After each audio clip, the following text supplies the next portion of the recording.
ఈరోజు భారతదేశ ప్రజాస్వామ్యం తలదించుకునే రీతిలో కేంద్ర ప్రభుత్వంలో ఉన్నటువంటి బీజేపీ ప్రభుత్వం చేస్తున్నటువంటి అరాచకానికి నిదర్శనం ఈరోజు భారత ప్రజాస్వామ్యం దేవాలయం లాంటి ప్రజాస్వామ్య దేశంలో ఎంపీలను సస్పెన్షన్ చేయడానికి కారణం ఏంటో స్పష్టమైనటువంటి హామీ తెలియనటువంటి ప్రభుత్వం ఏదైనా ఉంది అంటే కేవలం బీజేపీ ప్రభుత్వం అని సందర్భంగా తెలియజేస్తున్నాం. నిజంగా భారతదేశంలో బీజేపీ వెళ్తున్నటువంటి రాష్ట్రాల్లో జరుగుతున్నటువంటి అరాచకాన్ని దాన్ని మాపడం కోసం మాత్రమే ఈరోజు పార్లమెంటు వైపు మళ్లించినటువంటి ఘనత కేవలం బీజేపీ పార్టీకి ఉంది.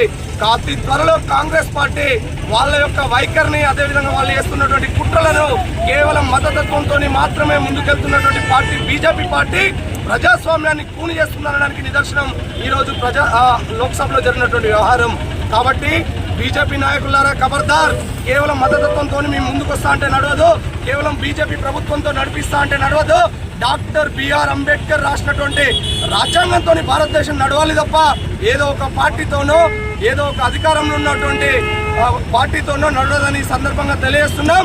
రాబోయే రోజుల్లో ఖచ్చితంగా మీకు గుణపాఠం తప్పదని సందర్భంగా జిల్లా పార్టీ బి పక్షాన మేము హెచ్చరిస్తున్నాం. తక్షణమే లోక్సభలో సస్పెండ్ చేయబడినటువంటి ఎంపీలను వెంటనే వాళ్ళ మీద నిషేధాన్ని ఎత్తివేయాలని సందర్భంగా తెలియజేస్తున్నాం. జై కాంగ్రెస్, జై హింద్.